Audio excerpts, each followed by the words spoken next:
Assalamualaikum warahmatullahi wabarakatuh. Waalaikumsalam warahmatullahi wabarakatuh. Halo sahabat hebat, selamat datang di podcast Ramadan Ceria bersama Anak Hebat.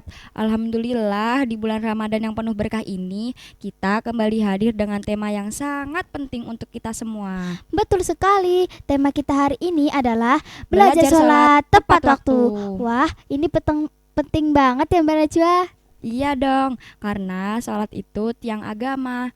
Nah, sudah hadir bersama kita narasumber yang luar biasa, guru PAI kita tercinta. Assalamualaikum Bapak. Waalaikumsalam warahmatullahi wabarakatuh. Masya Allah, anak-anak hebat. Senang sekali bisa hadir di podcast hari ini. Bapak, kenapa sih kita harus sholat tepat waktu? Nah, pertanyaan yang bagus sekali untuk Mbak Nazwa. Nah, jadi seperti ini ya. Sholat itu apa? Sholat adalah sebagai tiang agama. Nah, sholat tepat waktu adalah bentuk ketaatan kita kepada Allah. Di dalam Al-Quran, Allah Subhanahu wa taala berfirman di dalam surat An-Nisa ayat 103 yang berbunyi Bismillahirrahmanirrahim. Fa iza qadaytumus sholata fazkurullaha qiyaman wa qu'udan wa 'ala junubikum. Fa iza ma'nantum fa aqimus sholah. Inna sholata kanat 'alal mu'minina kitabam mauquta. Yang artinya apa? Sesungguhnya sholat itu adalah kewajiban yang ditentukan waktunya atas orang-orang yang beriman. Jadi artinya apa? Nah, setiap sholat itu ada waktunya. Jadi tidak boleh kita untuk disengaja untuk menunda-nunda. Berarti kalau kita menunda sholat tanpa alasan itu tidak baik ya? Betul sekali Mbak Mira. Jadi bahkan dalam hadis riwayat Imam Bukhari dan Imam Muslim, Rasulullah SAW bersabda, ketika ditanya tentang amalan yang paling dicintai Allah, beliau menjawab sholat pada waktunya.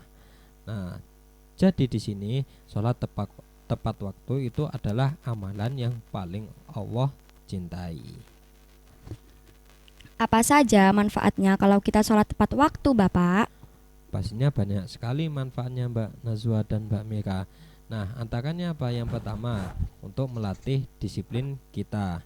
Yang kedua, mendapatkan pahala yang lebih besar.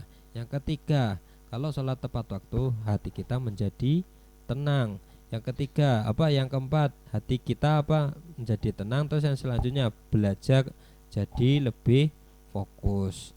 Dan yang terakhir, pasti dicintai oleh Allah Subhanahu wa ta'ala.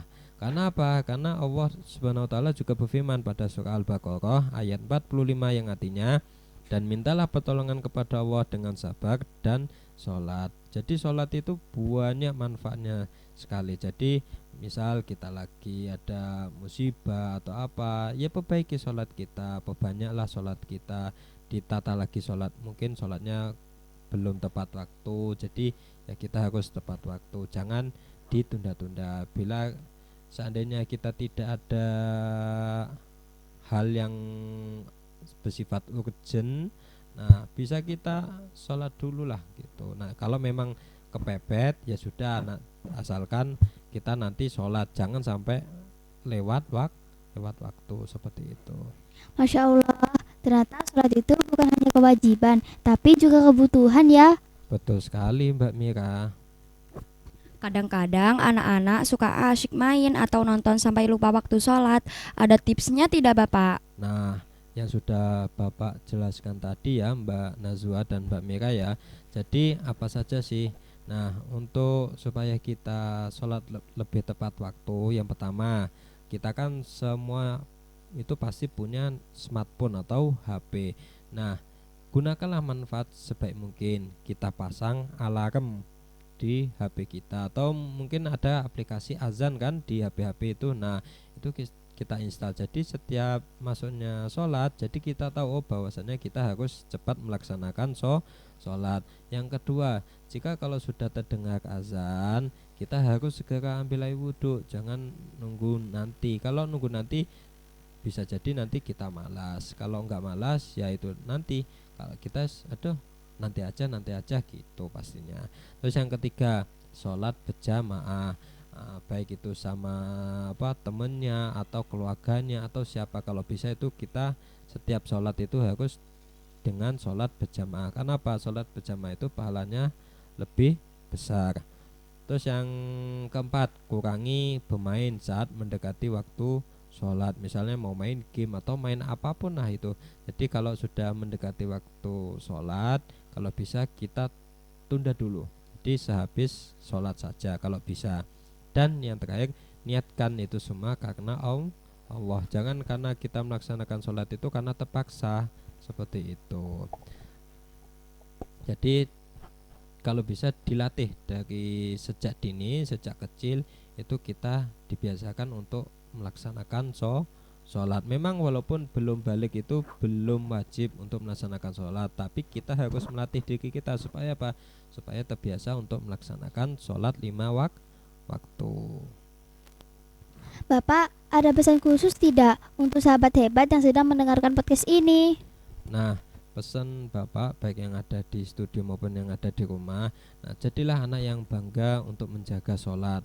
Sholat jangan ditunggu jangan sampai kita disuruh untuk melaksanakan sholat. Jadilah anak yang ketika azan itu dikumandangkan kita langsung untuk melaksanakan sholat. Kalau bisa, misal ada orang tua, ayah, ibu, mungkin kita ajak sekalian ayah, ibu, ini sudah waktunya sholat duhur, itu sudah waktunya sholat asar. Kita ajak untuk sholat berjamaah juga, itu lebih baik lagi, seperti itu. Masya Allah, seru dan bermanfaat sekali pembahasan hari ini. Sekarang kita tahu bahwa sholat tepat waktu itu adalah amalan yang paling Allah cintai. Semoga setelah ini kita semua bisa menjadi anak yang lebih disiplin dalam menjaga sholat 5 waktu.